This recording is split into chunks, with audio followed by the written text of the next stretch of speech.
This video is going to be about attachment theory. The thing about attachment theory is there are a lot of things that are relevant here. And this is for an undergraduate class, sort of introduction to attachment theory. So I am going to have to leave some things out and just kind of skim over or give the basics for some things.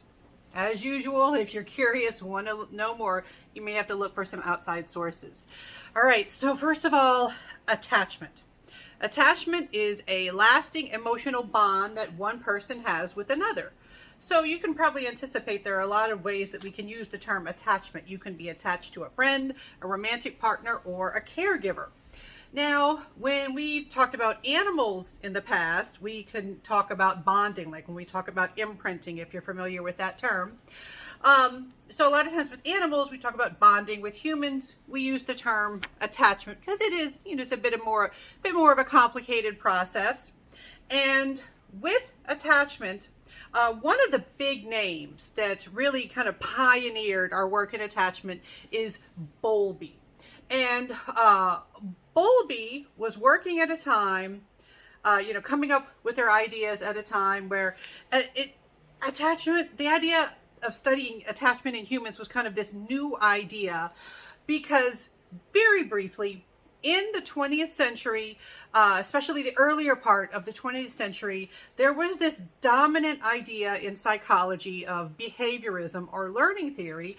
You can associate folks like Watson and Skinner, if that rings a bell for anybody who's had some previous psychology.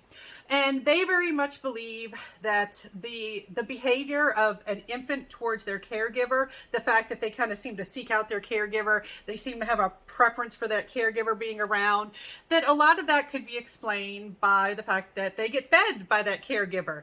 And so it can be explained by reinforcement, by primary reinforcement in the form of food or, milk, formula, breastfeeding, whatever the case may be.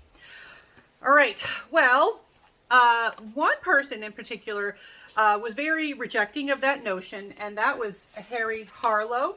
Now, Harlow is known for animal studies, in particular monkey studies. To give you the very brief rundown of Harlow studies, and they are very controversial. Let's go ahead and say that right now. But in Harlow studies, infant monkeys were taken away from their mothers at birth, and they were reared in isolation. So you have orphan monkeys. It is controversial because they were purposely orphaned. And Harlow rejected the idea that preference for a caregiver could be explained by just food. And so he slowly led up to this final study that often gets the attention, but I'm just going to focus on the big study that gets all the attention, where the orphan infant, I believe they were rhesus monkeys. They were monkeys. The monkeys, they were shown surrogate mothers, fake mothers, these like dolls or figurines that are meant to look like monkeys, but they weren't actual monkeys. And one was made out of a wire body, and the other, one made out of a wire body that had a bottle sticking out so you could get food from it, but you wouldn't want to cuddle it. And the other one had a soft terry cloth like covering on it, like soft bathrobe or towel fabric, but no food. All right.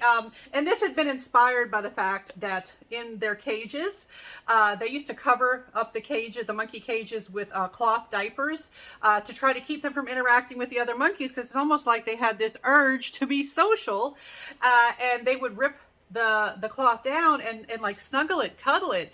And that, from a behavioral perspective, that didn't make sense. And so right away, it's like, well, what's going on there? And we got this idea of contact comfort, like there could be something from just snuggling. And so in Harlow studies, when given a choice between the wire mother that gave food and the cloth mother that gave no food, guess what they chose more often? The cloth mother.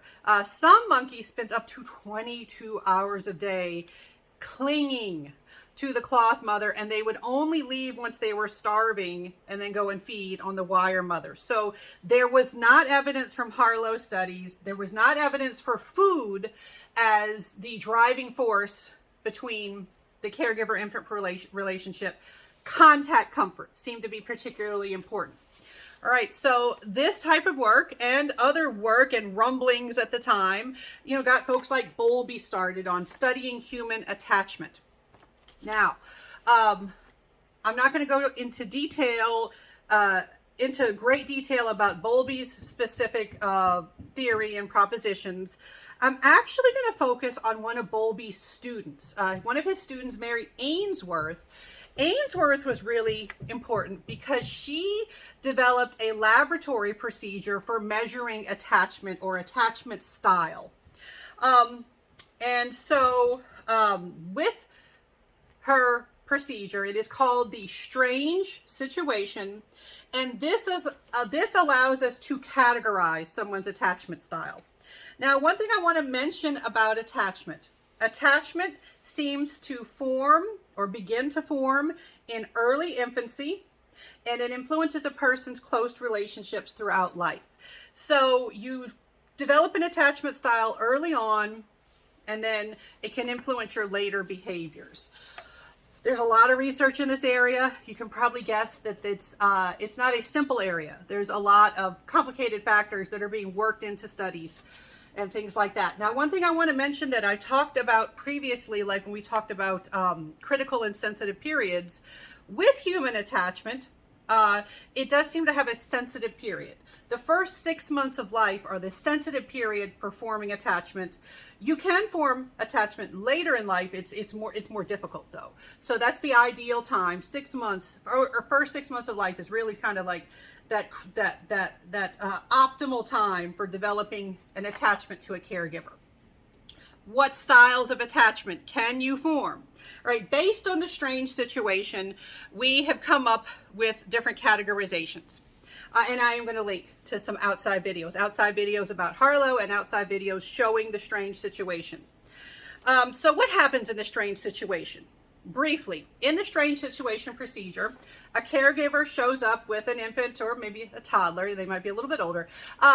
And there's a stranger there, a member of the research team or the clinical team. There is some stranger there.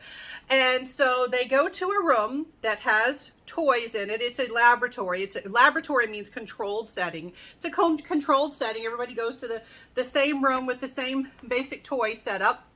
And so the sorts of things that they look for. When the child shows up, do they explore the room? Do they feel comfortable to explore the room? Do they cling to their caregiver? Do they check in with their caregiver? And do they explore the room confidently? How do they react to the stranger? In particular, there is one part of the strange situation where they give a signal to the caregiver to leave the room and leave them with the stranger.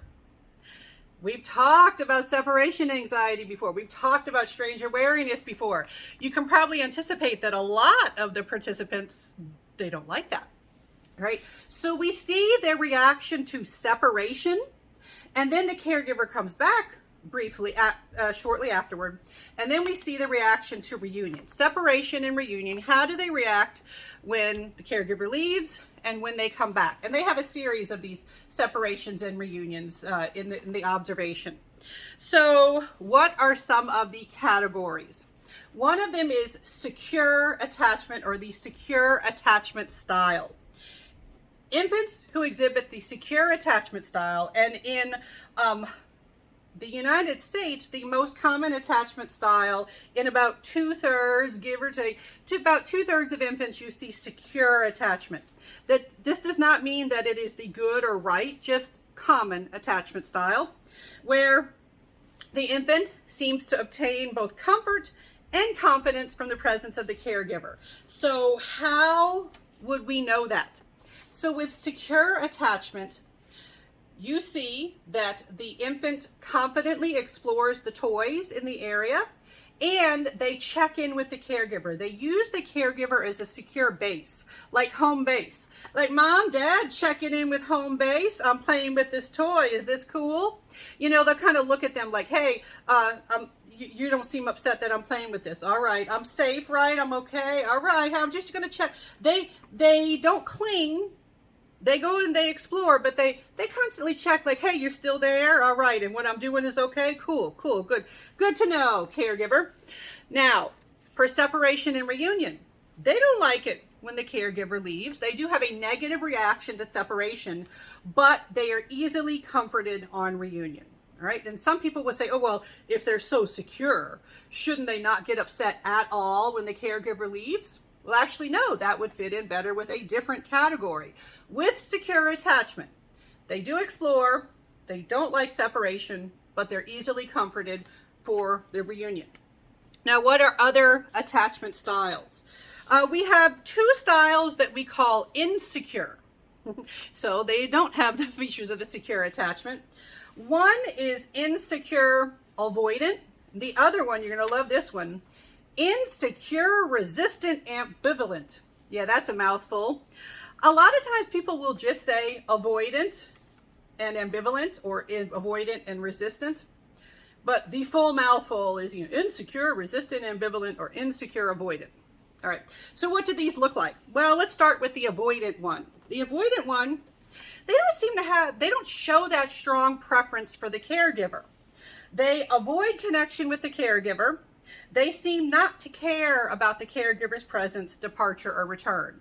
They don't have a strong reaction when the caregiver leaves. They don't have much of a reaction when they return. It's just kind of like, oh, you.